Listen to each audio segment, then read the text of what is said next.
When he's unconscious, how can he walk outside? He just collapsed after that. How can he walk outside and spit the blood or cough the blood? And there is wound on his leg. All of these are supportive of the second bullet and an assault on him. New forensic findings have just been released in the death of Suchir Balaji, a whistleblower against OpenAI. Police have ruled his death a suicide, but new evidence just uncovered tells a very different story. A drugging, a possible second bullet, and alleged negligence on the part of the SFPD. My name is James Lee, and you're watching Beyond the Headlines on Breaking Points.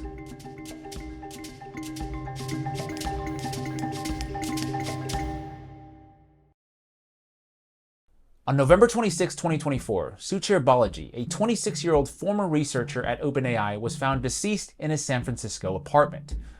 Balaji first joined Sam Altman's OpenAI in 2020, but over time he became concerned about the company's use of copyrighted material in training its AI models. In October of 2024, in a scathing New York Times expose, Balaji publicly accused OpenAI of violating US copyright laws. Then 2 months later, he was found dead. The city's medical examiner determined the cause of death to be a suicide with no evidence of foul play. Balaji's family, however, has pushed for a deeper investigation, and an independent autopsy has revealed numerous inconsistencies contradicting the findings of the San Francisco Police Department. Joining me today to dig into some of this new forensic evidence is Purnima Ramarao and Balaji Ramamurthy, Balaji's parents. Thank you so much for taking the time to be with us today. Thank you for hosting us, James. Absolutely. And I just want to first start out by saying, regardless of everything, we're here today to discuss the death of your son. So I can only imagine the pain you guys must be feeling, having to relive this horrible tragedy day after day as you attempt to find out the truth. So I want to commend you both on your courage and tenacity. Thank you. Thank you. So the first place I want to start is by laying out the official findings of the SFPD. Can you tell us a little bit about, when they got to your son's apartment? How long did their investigation take? I have a copy of your attorney's letter, and in it mentioned that it took them about 40 minutes before they ruled it a suicide, which to me seems kind of quick. So can you give us a little bit more detail about what you saw that day and what the nature of their investigation was? We called the police because he wasn't responding to us. He spoke on 22nd November at 7:12 to dad. And then next day I called around 12:15 p.m. He drank twice. It went to voicemail. So I believed, okay, he's busy. Then next day also he didn't call, but that evening my worry grew very stronger. On 25th, I went to his apartment, knocked on the door. I didn't find any bad smell, anything there. I knocked on the door, waited there 5 minutes, 10 minutes, called him on the phone, waited there, no response. Then I was thinking maybe only positive thought comes. Who will think of this extreme? I thought, okay, maybe he's in co-working space. I came back home, but my gut feeling didn't stop me, and I called up dispatch. Can you please go and check? They came back at 5:30. Called them again, and at this time they're saying that they don't have the permission to enter the apartment. They don't have the keys. But we know how it works in America. There are many instances where the fire people and police department, they're able to go into the apartment to do a wellness check. Okay, this is about how we found it. And what we see in the body worn camera of the police is initially first two people who came, one of them says he's seen body wounds on the victim. He's telling to his officers and he makes notes. What happens is when the medical examiner investigator comes, I have the timestamp of when they went in. They went into the bathroom where they found the body. They looked around, they checked different things, and then they took 6 to 8 minutes. And he showed his hand and he said he shot himself. That's it. That is their investigation. Moment they heard that, there's an officer who was making all the notes. He went and touched the gun box. and few other places without gloves. They contaminated the environment. What they were supposed to be doing is collect the DNA samples, collect the footprints, collect the fingerprints, right? No matter what, right? Because there is no doctor to make a conclusion for the cause of death. Why they did not do that? Well, But so they so yeah, a lot of this seems very strange. I'll just put it that way.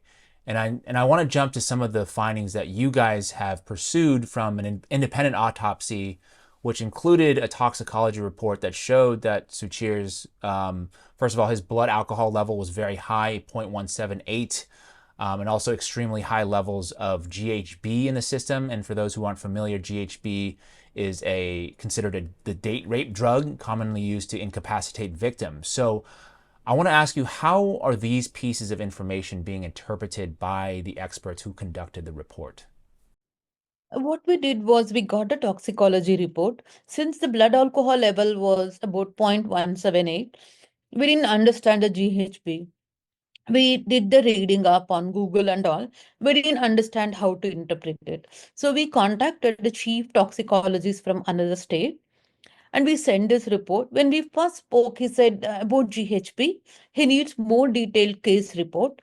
Can you please get that? When we gave that report, he concluded that the blood alcohol level was extremely high that could impair his ability to drive, it could impair his ability to act on something. And the GHB, generally speaking, endogenous GHB is less than 5,000 nanograms per liter.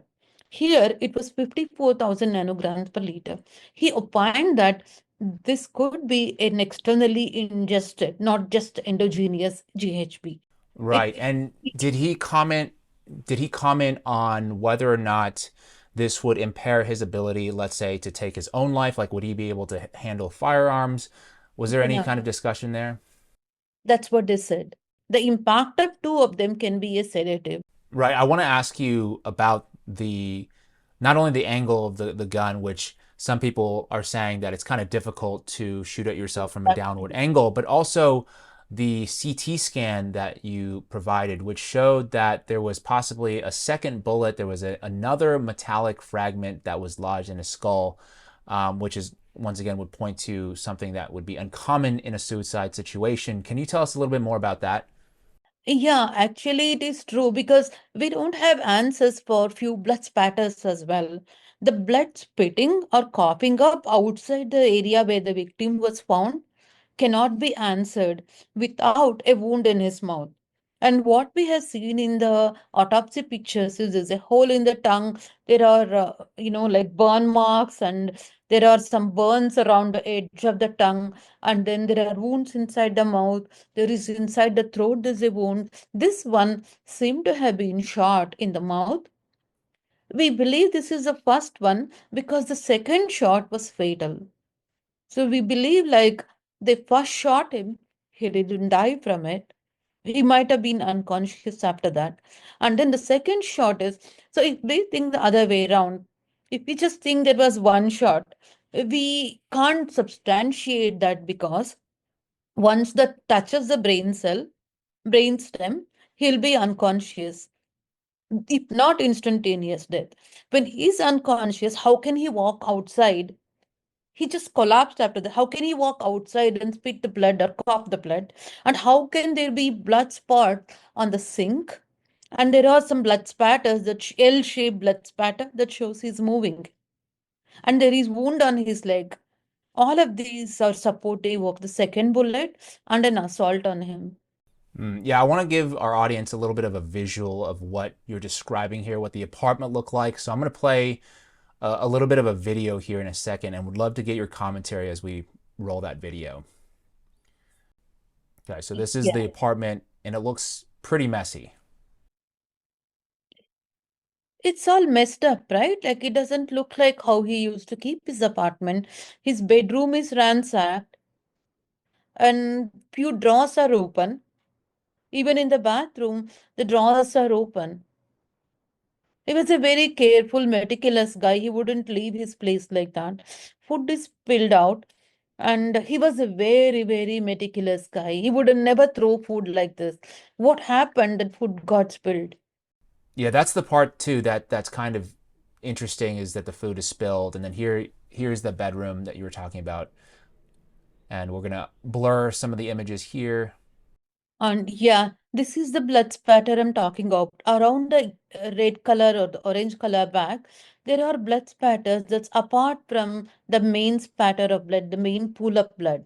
The main pool of blood comes from his head, and these look like coughing up or spitting, which is outside the range. And moment he was shot fatally, he can't come out and spit up.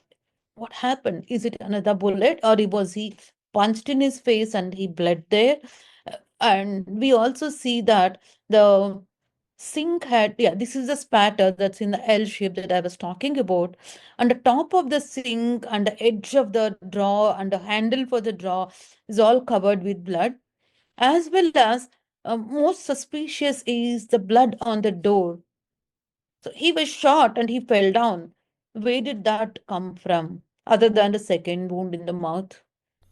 Right, there seems to be a pretty wide area where there's blood, which once again, it's, I think, somewhat uncommon for a suicide. Usually you're in one position. Here it seems like there was maybe a struggle. I don't want to speculate too much, but it's certainly something to consider, especially from the medical examiner or police perspective. You talked about them looking at the crime scene for about 6 to 8 minutes only. And it seems to me here that, regardless of what their findings are, there probably should have been more to this investigation than you described. Corner of the bathroom, there is a big opening, big hole, and there's some kind of dent in the side of the wall towards the door of the bathroom. Dent could be there for a little while, but this hole, uh, deliberately made hole, looks very fresh. Why would that be there in that corner? We don't understand. Yeah, the final thing I want to ask you guys, which I think is kind of a critical piece too, is the CCTV footage that you guys put out there, which is the last known footage of Suchir before his death. He was holding a brown paper bag. Do we know what was in that bag? And presumably, because we have this footage, we should be able to know who came in and out of that building on that day, right? Yeah. There is a DoorDash he ordered. Saw the receipt on the bag. We have that. Maybe we can give that picture. That bag had a receipt of DoorDash delivery, and the time also who has delivered those things are there. And you can see that what he was eating, that is a noodle, chicken noodle or something he was eating. That was also mentioned there. So it is clear that he was going out at 7 o'clock and he's coming in the elevator. That elevator camera was disabled. That's strangely. That's a red flag. I Can spoke you to him. can you please, yeah, can you clarify really quick? What do you mean it was disabled? Which cameras were disabled? There are two elevators.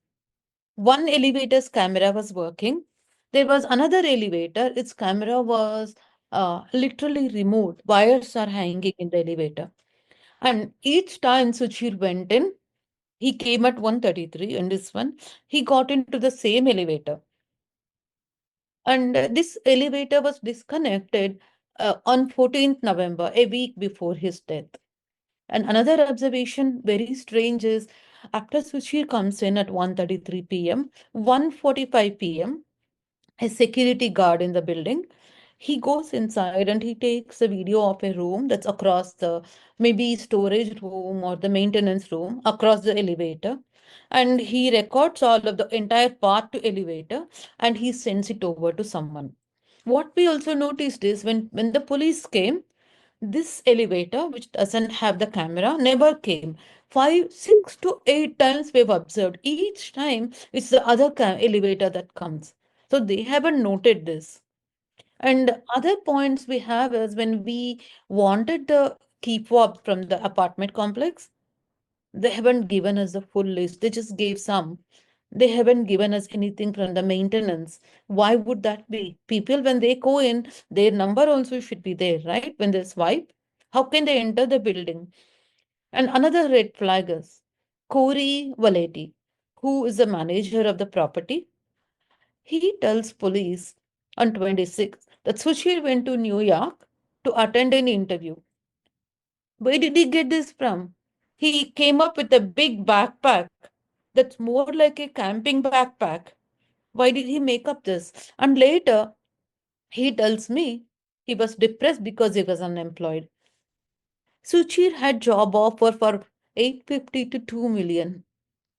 He had plenty of people. He was called for AI summit to speak up. He was called in UC Berkeley for AI safety. We have tons of facts, and he was working until 10:18 p.m. the day he was killed. He was researching on neuroscience. Yeah.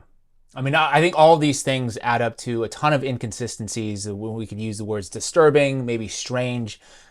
There's a lot of crazy. I would never discount any theory. I think everything is on the table. But I definitely, want to try to stick to the facts as much as possible and not even get sucked into these conspiracy theories, because I don't think we even need to go there, because just based on our conversation, I can more or less state as fact that the San Francisco Police Department's investigation was not sufficient. There was clearly a lot of evidence that they didn't look at. Maybe they just ignored it. I don't necessarily want to speak on their motivations, but certainly I think a lot of us, most people, can probably agree that more should be done. So I just want to leave you with this last question is, what are you and your family looking for as far as the next steps? Yeah, we have whistleblower protection act. So a whistleblower was killed. That's one thing. Wrongful death is another thing, and medical malpractice, negligence by cops. These are the four different cases we are looking at. We would not spare anyone who harmed our son, who came in the way of justice. We want everything to be out. It's not difficult. It's not difficult at all. If FBI looks at it, it's a piece of cake for them. They can do it.